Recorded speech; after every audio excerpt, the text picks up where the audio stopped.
Boa noite, pessoal. Tudo bem com vocês? Como é que vocês estão? Vamos dar sequência à nossa aula de hoje, né? Nós temos muito que aprender hoje. Um assunto muito rico sobre o conceito de linha e staff, né? O que seria esse conceito? Fayol, pessoal, ele se preocupou muito com a chamada organização linear. O que era essa organização linear, né? Que constituiu um dos tipos mais simples de organização. A organização linear se baseia nos princípios de quê? No princípio de unidade de comando, né, e supervisão única, ou seja, um indivíduo possui apenas um chefe. Esse é o princípio da unidade de comando, representado aqui nosso organograma, né? Nós temos aí o diretor, digamos assim, né? Nós temos o diretor geral e abaixo dele está os gerentes, né? E abaixo dos gerentes estão os seus liderados. Então nós temos aqui o esquema de pirâmide, ok? Então, nessa organização linear, a organização está organizada dessa forma, onde existe a unidade de comando, né? Comando ou supervisão única, o indivíduo possui apenas um chefe. Que mais? A unidade de direção, todos os planos se integram a planos maiores que conduzam os objetivos da organização, né? Eles devem estar nessa dimensão de unidade. Ou seja, eu tenho aqui embaixo, por exemplo, você que trabalha numa empresa executando atividades e você e seu colega tem que recorrer ao seu líder de setor, né? Esse líder de setor tem um outro colega que também deve recorrer ao líder imediato. Então, assim, a empresa delega uma missão, ou melhor, uma meta ou um objetivo, né? E aí a gente tem que saber diferenciar meta de objetivo, né? Objetivo é o principal, é o que a empresa deseja alcançar, e a meta são as etapas que ele precisa executar para poder alcançar o objetivo. Essa é a diferença. E nessa imagem aqui a gente pode representar muito bem essa situação que a gente está lendo, né? O que nós temos aí? Nós temos você que executa uma atividade e essa atividade foi delegada pelo seu líder, né? Seu líder delegou. E o seu líder teve ela delegada pelo. Então esses planos e esses objetivos, eles estão interligados, né? Você executa aqui porque o seu superior lhe pediu. O seu superior já foi cobrado pelo o chefe geral, né? Que pediu para ele e ele delegou para você, ok? Então existe essa toda interligação para se alcançar o objetivo, ok? Então a unidade de comando fala justamente sobre isso. E aí nós temos o que mais? Centralização da autoridade, né? Toda a autoridade máxima de uma organização deve estar centralizada no topo, que é justamente isso aqui. Deve estar centralizada no topo. E aí, quando a gente faz traz esses assuntos, e aí ela deve estar centralizada nesse topo, né? Como a gente estava comentando. Porque faz parte da centralização dessa autoridade. Então ela deve constar dentro desse topo aqui de centralização. Então ela tem que ter essa característica de estar no topo, né? Outra característica da linha de staff, né? Ela baseia pelo princípio da cadeia escalar, né? Que na verdade todos esses que eu estou citando são princípios que a organização na linha de staff ela contém, né? O princípio da cadeia escalar, a autoridade deve estar disposta em uma hierarquia, e a gente já arriscou aqui, né? Hierarquia é só o que não falta, né? Um puxando o outro nesse princípio da hierarquia. Dando sequência, organização linear.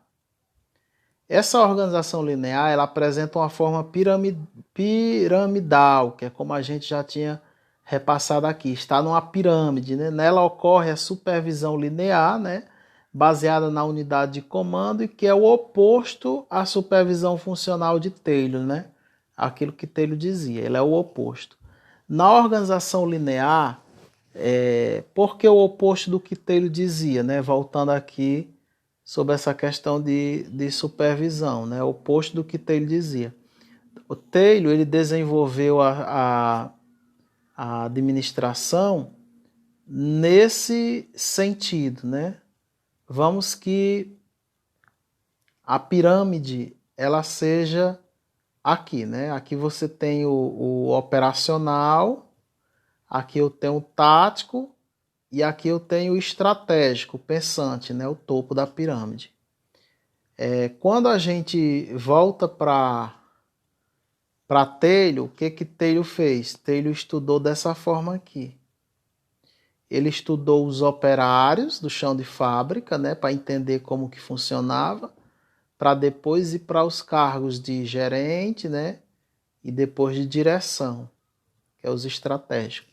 Então, por isso que ele diz que é uma pirâmide oposta da supervisão que Taylor dizia, porque Taylor primeiro estudou do mais baixo para o maior, e quando a gente estuda a organização linear, a gente tem essa pirâmide, né, da hierarquia, né? Direção, delega, gerente acata e repassa para os operários executarem, né? É esse o formato que a gente tem. Na organização linear, os órgãos de linha, ou seja, os órgãos que compõem a organização, seguem rigidamente o princípio escalar, que é o que? A autoridade de comando, né? É uma autoridade só para delegar e você tem que responder a ela, né? Porém, para que os órgãos de linha possam executar suas atividades especializadas, tornam-se necessários órgãos prestadores de serviço especializados como assessoria, recomendações, conselhos e outros, né? Aqui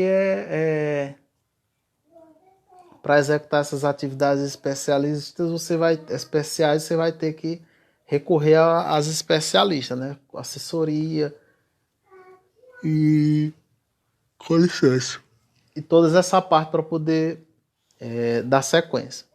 Esses não obedecem ao conceito de princípio escalar nem possuem autoridade de comando. Tais serviços e assessorias não podem ser impostos obrigatoriamente aos órgãos de linha, mas simplesmente oferecidos. Sua autoridade, chamada de autoridade de staff, é simplesmente a autoridade que é especialista e não a autoridade de comando. Resumindo, pessoal, esse slide na seguinte forma. Você é gestor de uma empresa. Vamos desenhar aqui um pouquinho, né? E aí você tem essa pirâmide, você tem aqui e aqui. Pronto. Aqui eu tenho a direção da empresa, né? Direção da empresa. Aqui eu tenho os gerentes. E aqui eu tenho o RH, né? Gestão de RH. O que significa staff nessa história aqui? Staff, pessoal, ele vai estar ponteado aqui com o nome staff. Quem é esse staff, professor? Pessoal, staff é empresas especialistas em determinada função que a sua empresa necessita ter, mas aí você acaba tendo que contratar, ou seja, você firma o contrato com essa empresa para ela lhe prestar um serviço referente àquela necessidade que você está tendo. Por exemplo, é muito comum a contabilidade, né? A contabilidade da empresa. Se a empresa não tem um contador dentro dela e pessoas que façam o processo de contabilidade, ela vai contratar uma empresa terceirizada que presta esse serviço. Por que terceirizada? Terceirizada porque aquela empresa não tem nenhum vínculo, os funcionários daquela empresa não tem nenhum vínculo empregatício com você quanto organização. Simplesmente você firmou um contrato, é 2.000 por mês que eu vou pagar a contabilidade, ok. Então, todo mês eu pago 2.000 e é a empresa que repara, aqueles colaboradores que fazem parte dessa contabilidade são empregados da contabilidade e não da sua empresa, ok? Por isso que é o staff, ou seja, é uma organização, é uma empresa que presta ou assessora você, que dá seu assessoramento, advogados, né? É muito comum advogados, contabilidade principalmente, empresas de setor da qualidade, enfim, essas organizações que prestam esse serviço que você não tem dentro de casa, né? Então, elas passam a ser um staff dentro da sua organização, ocupando esse lugarzinho aqui. Elas dão essa assessoria. Ok? Continuando. E aí a gente vai para a abordagem burocrática da administração. O que a gente tem? Pessoal, quando se fala de burocracia, a gente tem que conhecer a teoria da burocracia, né? Aqui a gente tem aqui um exemplo, o processo todo, né? Burocracia vem dessa ideia que realmente vocês conhecem, né? Onde vocês se deparam muitas das vezes em resoluções de alguns problemas, e aí, oh meu Deus, mas é muito burocrático as coisas do banco, né? Um exemplo, tem que recorrer, entendeu? Então a gente vai entender como é que surgiu essa teoria da burocracia, né? A segunda abordagem relacionada com a estrutura organizacional nasceu por Max, né? Max Weber. Ele nasceu em 1864, né? E faleceu em 1920. Ele era um sociólogo alemão, considerado o fundador da teoria da burocracia, né? Esse jovem senhor aí. Para Weber, o termo burocracia não tem um significado pejorativo de uso popular, mas um significado técnico que identifica certas características da organização formal, voltada exclusivamente para a racionalidade e para a eficiência. Pessoal, sempre eu esqueço de dizer para vocês no início da aula, já no primeiro slide, todo esse material está disponível na apostila de vocês, viu? Tal qual está na apostila, ele está aqui, com exceções de algumas imagens que fazem parte da apresentação, ok? Então, quem ainda não pegou o material, pausa o vídeo, pega o material para acompanhar aqui a nossa aula. Então é isso, o Weber, ele dizia que o termo burocracia não tem o significado pejorativo de um uso popular, mas um significado técnico, né, que identifica certas características da organização. Seja ela formal, voltada exclusivamente para a racionalidade e para a eficiência. E aí, o tipo ideal de burocracia, segundo Weber, ele apresenta 7 dimensões principais. Vamos ver quais são. Primeiro, a formalização. Todas as atividades da organização são definidas por escrito, rotinas e procedimentos, né? E a organização opera de acordo com o conjunto de leis ou regras que são aplicáveis a todos os casos individuais, sem exceção.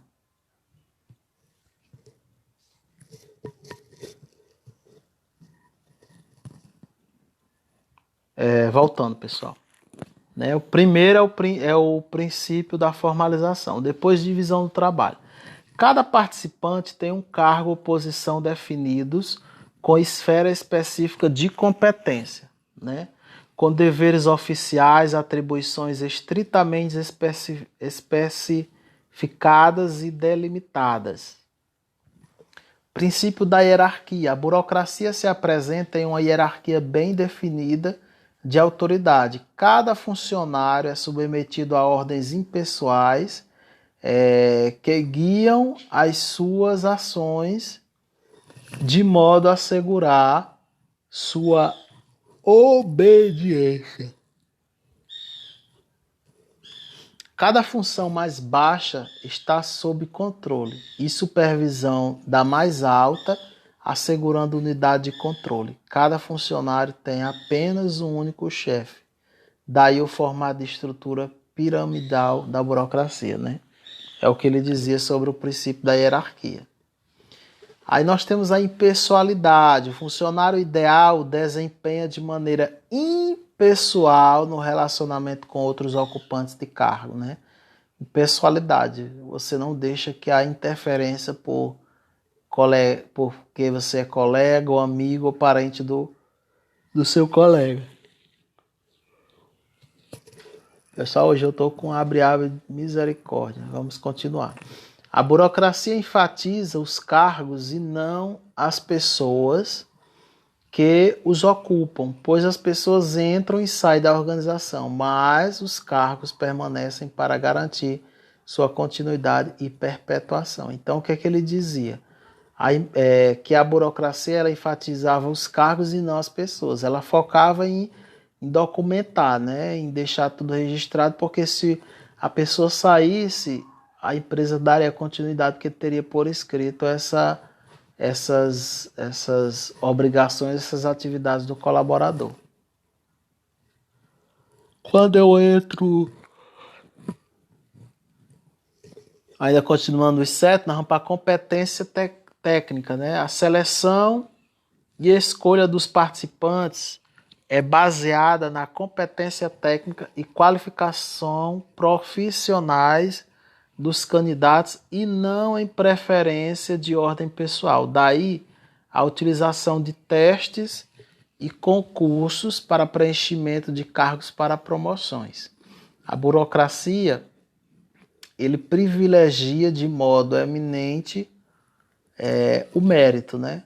O sistema também prevê carreiras e as promoções são feitas de acordo com a antiguidade ou mérito funcional, dependendo sempre do julgamento do superior. Então, quando se fala de burocracia, que se fala de competência técnica, entendeu-se que precisava passar por uma seleção para que você pudesse provar a sua competência e ocupar aquele cargo, né?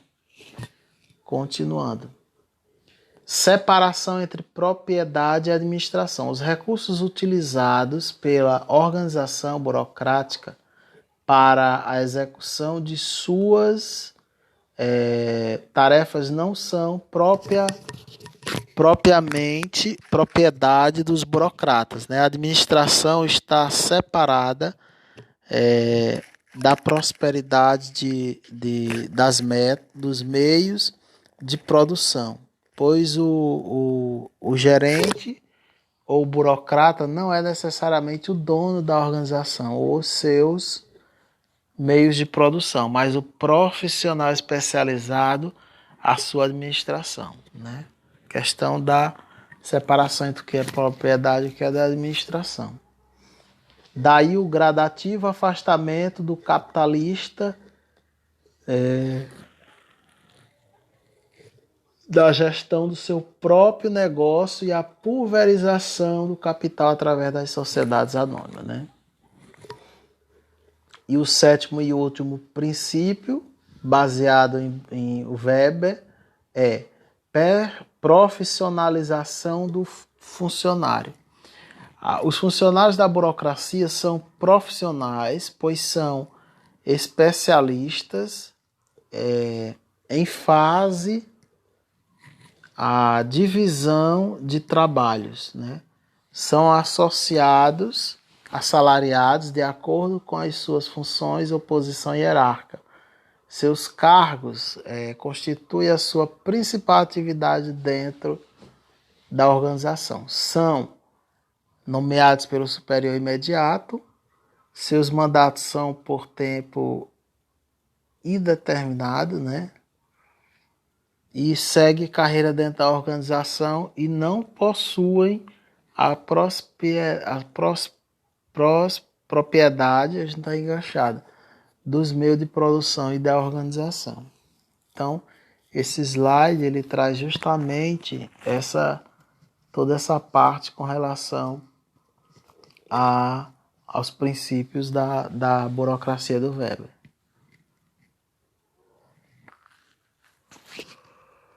Ainda falando de burocracia. A burocracia, pessoal, essa imagem ela traz uma coisa muito interessante, né? A questão do tempo, né? Você vê que ele está tentando estudar alguma coisa, né?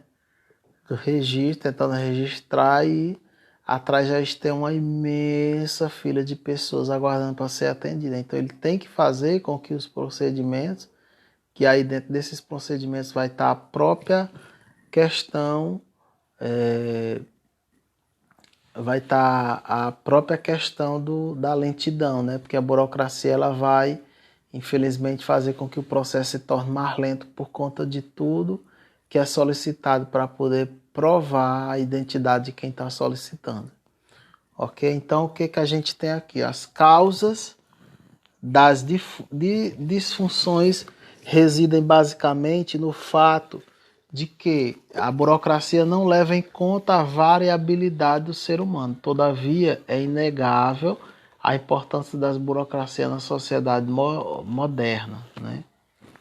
Todas as grandes organizações e empresas multinacionais, em lacre do seu tempo e complexidade, adotaram um modelo burocrático como forma organizacional básica, né?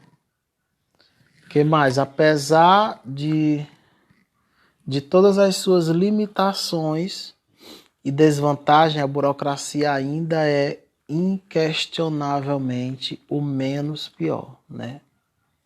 Ainda é o menos pior dos modelos para se lidar com as organizações grandes e complexas, né? Ainda é o modelo a se ligar por conta de que não há uma mão de obra específica para atender essa demanda, né?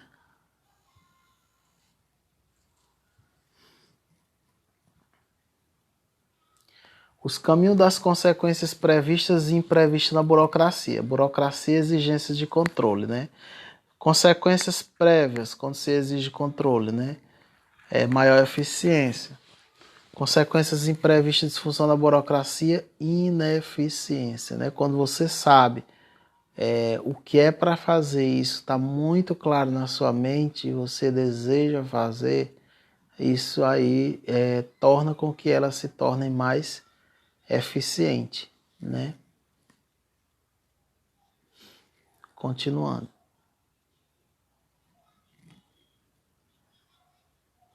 Abordagens humanísticas e comportamentos da administração.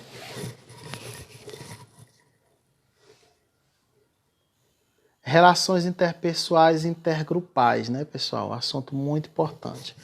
Relacionamento interpessoal é competência para administrar relacionamentos e criar redes, né? Essa é a ideia aí dos relacionamentos interpessoais.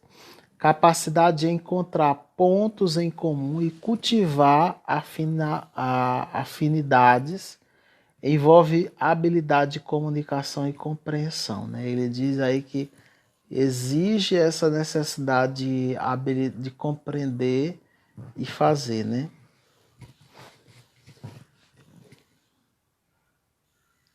Você não terá uma segunda chance de causar uma primeira boa impressão, né? Dizia Raport, né? É a empatia construída. Igualar, ajustar, acompanhar, respeitar. Semelhanças geram conforto, segurança. E entrar na dança e não bater de frente após o estabelecimento do reporte, o grupo o seguirá por onde ele for, né? Se não for prejudicado.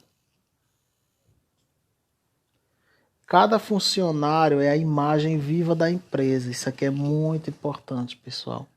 A postura, a roupa, a voz, o linguajar, né? O olhar indicam do cliente, indicam ao cliente como é a empresa, e não estamos falando só de departamento de vendas, pessoal. Né? Não é só departamento de vendas. Nós estamos falando aqui autoconhecimento, capacidade de reconhecer e compreender estados de espírito, emoções, bem como o efeito desses aspectos sobre as outras pessoas. Ainda nessas redes interpessoais e aqui intergrupais, né? Característica: autoconfiança, autoavaliação realista, né? Capacidade de ir de si mesmo, autocontrole, capacidade de contribuir ou redimensionar impulsos e estados de espírito perturbadores, propondo propensão apenas antes de sair, né? Somente antes de sair. E outra característica: confiança, integridade, bem-estar mesmo em situação de pressão, abertura a mudanças, automotivação, paixão pelo trabalho, por motivos que vão além do dinheiro e do status, né? Prospeção a perseguir objetivos com energia positiva. E aí nós temos o quê? Nós temos característica: forte impulso para atingir metas, né? É uma característica. Otimismo diante do fracasso, comprometimento com a empresa.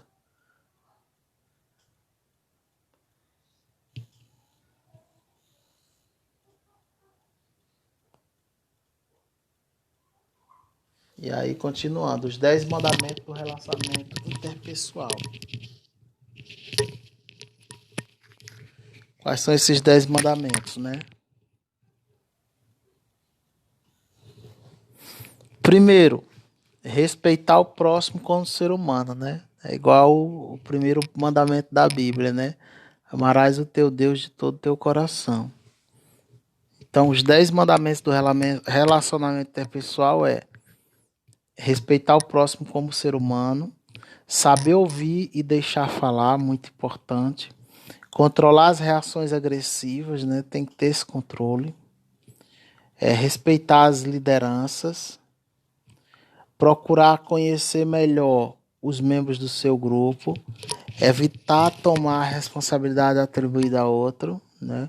Muito comum. Você querer uma atividade que é do outro colega para ajudar, e aqui ele deixa bem claro, né? Evitar a atividade que era de outra pessoa para você poder resolver.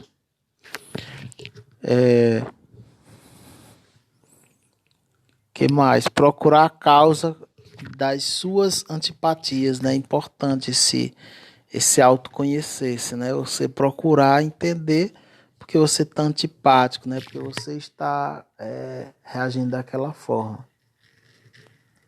Estar sempre sorridente, muito importante. Não está indo para dentista, mas é muito importante um sorriso no rosto, né?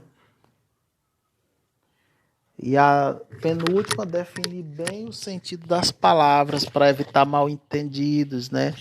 Às vezes a pessoa não entende o que disse e sai achando que entendeu, e no final não é aquilo que ouviu, né? Muito importante. E 10º e último mandamento do relacionamento pessoal é ser humilde nas discussões, o outro pode ter razão. Muito fenomenal isso, né? Quando as pessoas não ouvem o outro no momento desse, né? E aí vamos para a experiência de Harthoffner. A experiência foi realizada em 1922 e 1932 por Jorge Elton Maio, né? É o Maia e seus colaboradores em uma fábrica da Elétrica Companhia Elétrica situada em Chicago, no bairro de Haldorf. Aí tinha como objetivo principal essa experiência conduzir experimentos relacionados à luminosidade do ambiente de trabalho com a eficiência dos operários medida pela produção, né? Ele tinha essa ideia com essa foto.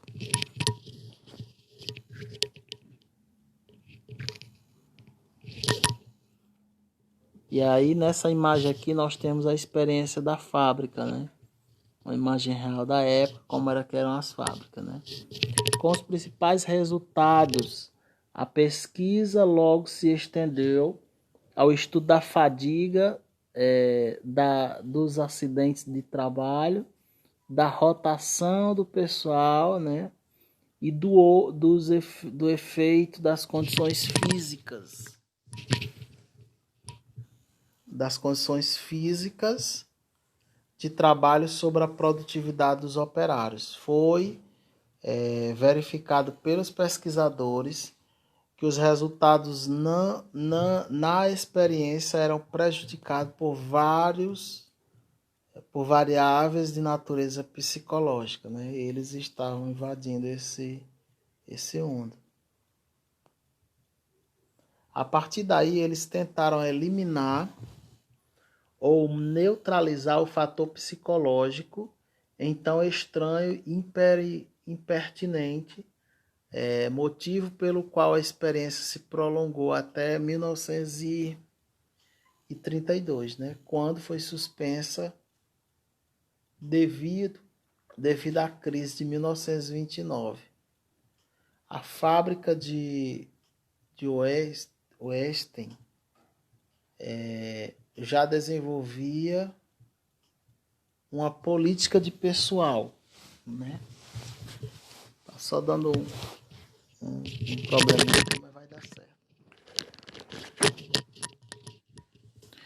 certo. Política de pessoal voltada para o bem-estar dos seus operários e com a experiência pretendida, não o aumento da produção, mas sim conhecer melhor os seus empregados.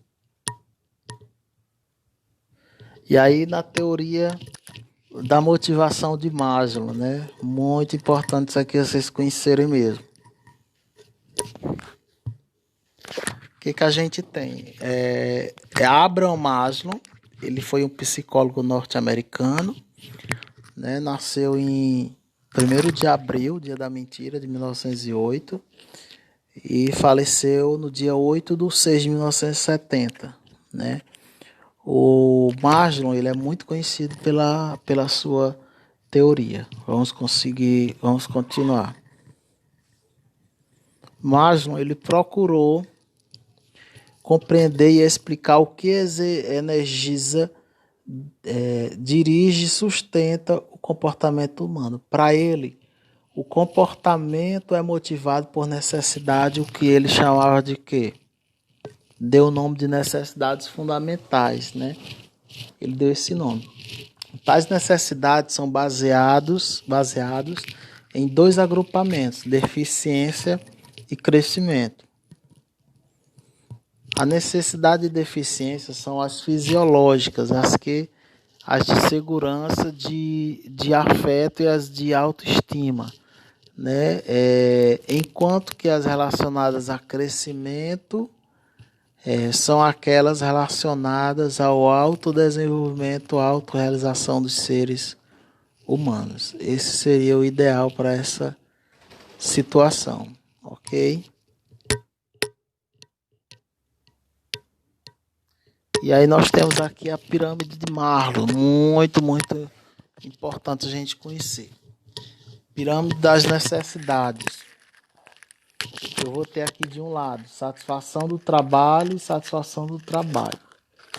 Educação. Nesse contexto, pessoal, a gente vai ter aqui a seguinte situação.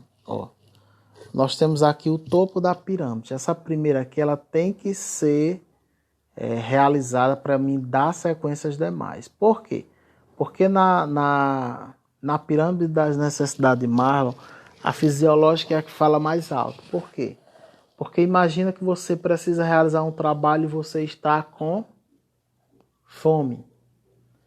Você está com sede, né? Horário de trabalho, intervalo, conforto físico. Então essa daí é a primeira que foi analisada por Marlon, né? Foi essa questão. Então a fisiológica é a necessidade que primeiro tem que ser cumprida para depois eu dar sequência às outras atividades. Então, depois eu tenho de segurança, que seria o quê? Segurança contra a violência, contra a poluição, as guerras e todas essas aí citadas. Em seguida eu vou ter as sociais, né? As sociais é a família, os amigos, os grupos sociais, as comunidades. E depois a de estima, a aprovação da família, aprovando os amigos, reconhecimento de comunidade. Então, nós temos aí essas 4 já sendo vistas e a última, que é a de Maslow, autorrealização, é chegar no topo da pirâmide, né? E aí, para isso, satisfação para o trabalho deve ser educação, religião, passatempo, crescimento pessoal, né? Satisfação no trabalho, divisão, trabalho desafiante, diversidade e diversidade e autonomia, participação nas decisões e crescimento pessoal. E as demais aí que a gente vai olhar depois com calma, ok? Depois as 4 fases da experiência de Maslow que a gente viu lá no início. O ciclo motivacional é um, né? O que ele diz? A partir da teoria das relações humanas, todo o acervo de teorias psicológicas acerca da motivação humana passou a ser aplicada na empresa, né? Muito interessante isso. Verificou-se que todo comportamento humano é motivado, que a organização me perdi aqui, pessoal. Que a motivação no sentido psicológico é a atenção persistente que leva o indivíduo a alguma forma de comportamento visando a satisfação ou de determinadas necessidades. Qual seria do circo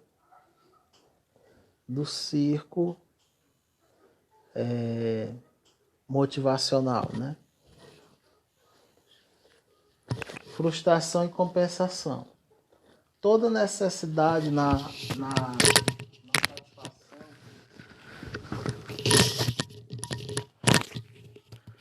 toda necessidade não satisfeita é motivadora de comportamento. Porém, quando uma necessidade não é satisfeita em algum tempo razoável, ela passa a ser motivo de frustração. Né? A questão da necessidade. A frustração pode gerar reações generalizadas, como desorganização do comportamento, agressividade, reações emocionais ou alienação apática, né? Se colocar no lugar do outro. Quer dizer, ali é empatia, desculpa. As 4 fases de experiência. Moral, ainda continuando, e atitude, né? O perfil, o moral é uma decorrência do estado motivacional, uma atitude mental provocada pela satisfação e não satisfação das necessidades dos indivíduos, né? Como a moral está internamente relacionado com o estado motivacional, à medida que as necessidades dos indivíduos são satisfeitas pelas organizações, ocorre uma elevação do moral enquanto que à medida que as necessidades dos indivíduos vão sendo frustradas, eles, com atitude de interesse, identificação, aceitação fácil, entusiasmado, impulso que a relação do trabalho, por outro lado, a moral baixou e acompanhou uma atitude de desinteresse, né? Negada, rejeição, pessimismo, apatia com relação aos outros. E aí nós temos a comunicação, ponto crucial dentro de qualquer organização, né? Vamos lá. Comunicação é a troca de informações entre indivíduos, por isso constitui um dos processos fundamentais da experiência humana e da organização social. A comunicação requer um código para formar uma mensagem e a envia na forma de sinal, como ondas sonoras, né? Letras impressas em símbolos por meio de um determinado canal, como ar, frio, papel, ao único, quer dizer, papel a um receptor da mensagem que a decodifica e interpreta o seu significado.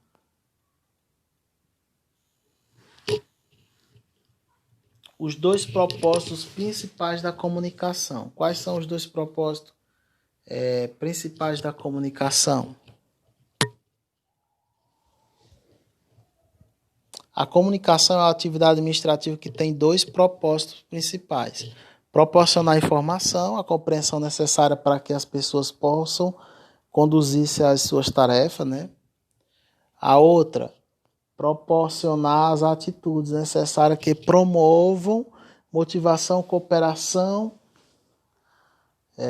e satisfação nos cargos. Estes dois propósitos, em conjunto, promove um ambiente que conduz a um espírito de equipe a que um melhor desempenho nas tarefas.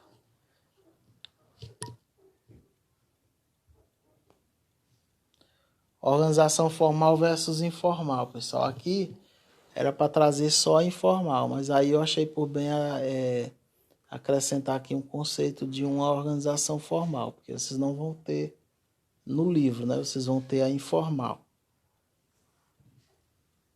A organização formal ela deriva, né? Ela vem do organograma da departamentalização, da divisão de tarefa, dos instrumentos de organização, manuais, funcionogramas e etc. Aí a organização informal. O que é a organização informal? Lembrando que a formal existe algo por escrito sobre aquela função, é aquela atividade que a pessoa tem que realizar. Já na formal, o que a gente tem? Existem padrões encontrados na empresa que não aparecem no organograma, né? Como amizades e antagonismos, indivíduos que se identificam com outros, grupos que se geram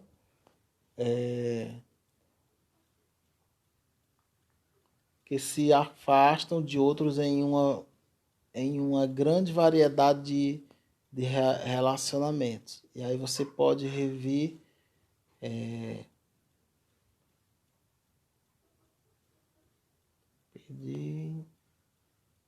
relações, né, do trabalho ou fora dele, que constitui a chamada organização informal. Pessoal, a organização informal é mais ou menos o seguinte: você tem uma equipe de trabalho e aí o que acontece?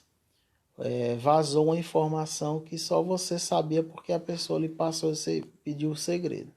Só que aí ela vazou. E aí, o que fazer nessa hora?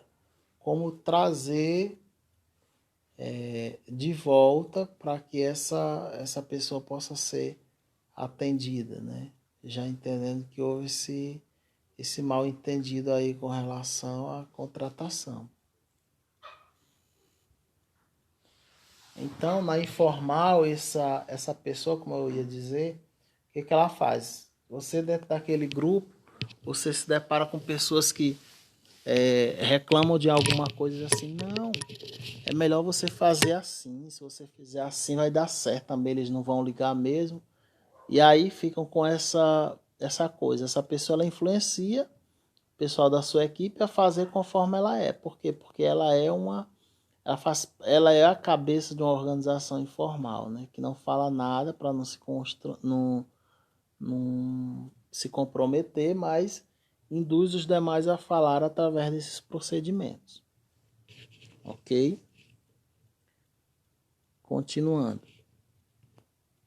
Dinâmica de grupo, pessoal. Dinâmica de grupo, o objetivo, o grupo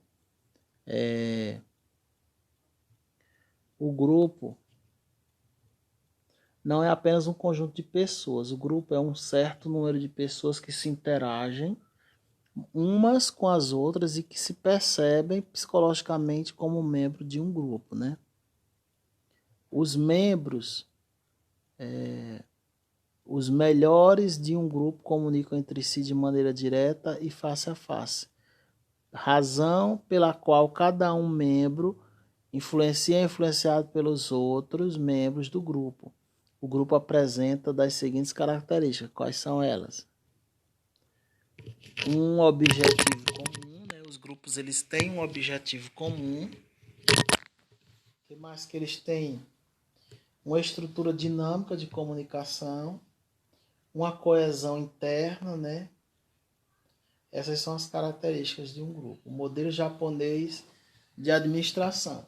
E aí a gente sai das pirâmides, sai da ideia de Maslow, burocrática, staff, e a gente vai para o modelo japonês de administração, né? Na metade do século passado, surgiu no Japão um novo modelo de gestão que propunha melhorar as técnicas e preposições ocidentais. Esse novo modelo se desenvolveu sobre o sistema Toyota de produção, né? Com a difusão de suas ideias, tornou-se um dos principais pilares que sustentam competitividade da economia global. Esse novo sistema de produção ele foi criado por Toyota, baseado no livro Os Primeiros Administração com feedback, Telho, Fayol e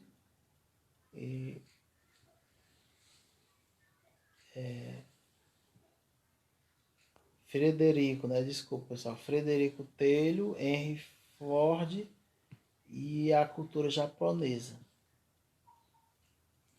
Os principais princípios deste modelo são a eliminação de desperdício, né? Produção flexível e a fabricação com qualidade para esse novo sistema. Esse novo sistema tivesse êxito em não preciso promover uma administração participativa que promove a participação dos funcionários do processo decisório, né?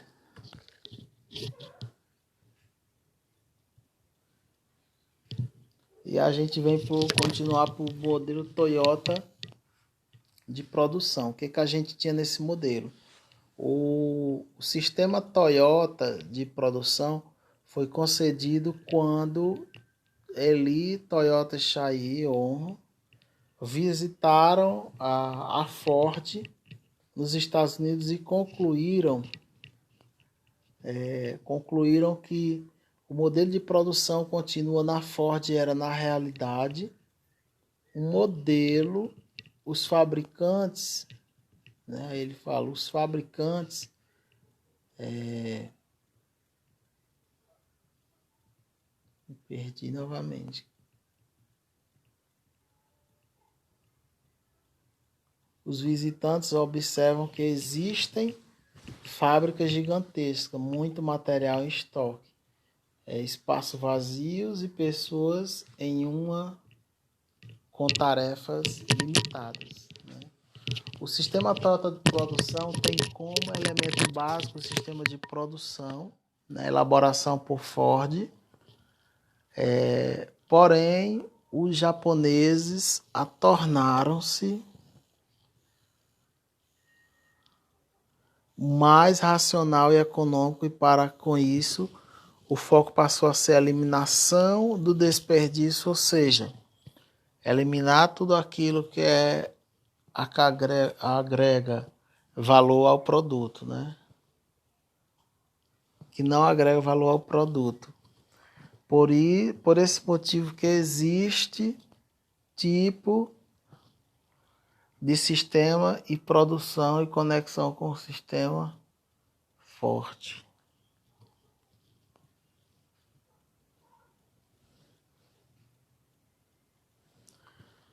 Aí aqui as principais ideias usadas no sistema Toyota de produção para eliminar desperdícios são: racionalização da força de trabalho. Para que o trabalhador seja relacionado, é preciso que se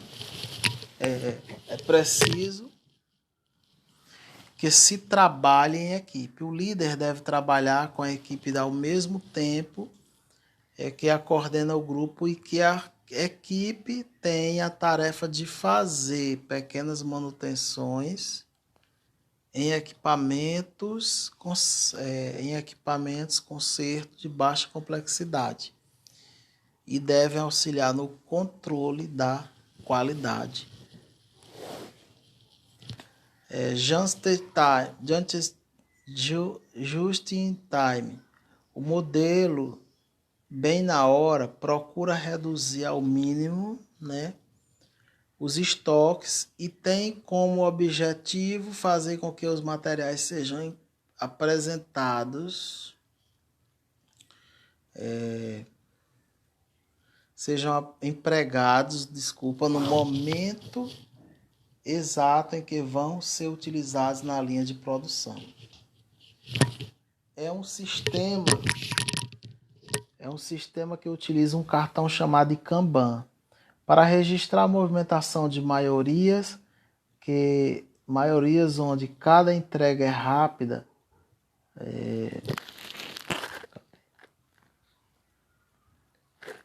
Desculpa aí, pessoal, que tá meio escuro aqui. Deixa eu ver se eu encontro onde eu perdi. Voltando, para registrar a movimentação de materiais onde cada entrega é registrada nesse cartão, permitindo assim controlar itens de acordo com o que vão sendo consumidos, fazendo com que não haja abastecimento de materiais antes do tempo necessário e nem acúmulo de estoque. Muito interessante esse procedimento, né? Ele vai consumindo de acordo com a necessidade. Produção flexível. Este sistema de produção permite que os produtos sejam feitos em pequenos lotes, alterando para isso os modelos que são colocados nas máquinas de produção. Para se ter uma ideia, a Toyota treinou seus funcionários para que eles atuem essa troca em apenas 3 minutos, né? Muita expertise, né? Conseguir fazer uma troca dessa em 3 minutos. É muito conhecimento tácito nessa situação. E aí, sobre o modelo japonês de administração, a gente tem o quê? A gente tem aqui uma das principais características desse modelo é a fabricação com qualidade, né? Os pilares fundamentais do sistema Toyota é que todo trabalhador deve fazer certo da primeira vez identificar e corrigir os erros em suas causas fundamentais, sendo que o trabalhador tem o poder de interrogar a linha de produção caso ele encontre um problema que não consiga resolver, né, pessoal? Ele tem esse papel de cobrar. Caso ele não encontre um meio de resolver, ele tentou de todo jeito e não conseguiu, aí ele pode recorrer. Caso a parada de produção seja necessária, cada erro deve ser analisado até se chegar à sua causa raiz. Um método interessante que utilizado para essa análise é perguntar sucessivamente por quê, até se chegar à causa fundamental do problema ou a causa raiz, né? Essa prática é chamada de 5HWYS e visa encontrar uma contramedida para corrigir um problema. Outra característica desse sistema é que existe nas empresas que adotam esse sistema de ideias de círculos de controle de qualidade, que são grupos compostos por trabalhadores que se reúnem para estudar e propor soluções de problemas que estejam comprometendo a qualidade e a eficiência dos produtos. Esses círculos são entendidos também como uma técnica de gestão participativa. O modelo japonês se tornou importante quando o mundo ocidental percebeu que os japoneses estavam ganhando mercado por ofertar produtos mais baratos e com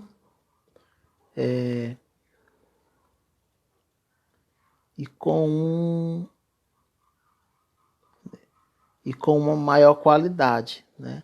Na verdade, a receita é simples, eliminando desperdício e trabalhando em equipe. Pessoal, por hoje, esse é o conteúdo que a gente tinha para finalizar essa parte. Aí a gente vai dar sequência nas próximas aulas do restante do conteúdo. Com relação à prova de vocês, eu ainda não finalizei a correção. Quando eu finalizar, eu vou dar um feedback para vocês e a devolução da prova, né? Só tenho a agradecer a vocês por terem ficado comigo até esse horário. Peço desculpa por algumas interrupções, alguns abrimentos de boca, né? Enfim, essas situações adversas que acontecem no dia a dia da pessoa e muitas das vezes acaba que impactando de forma negativa nas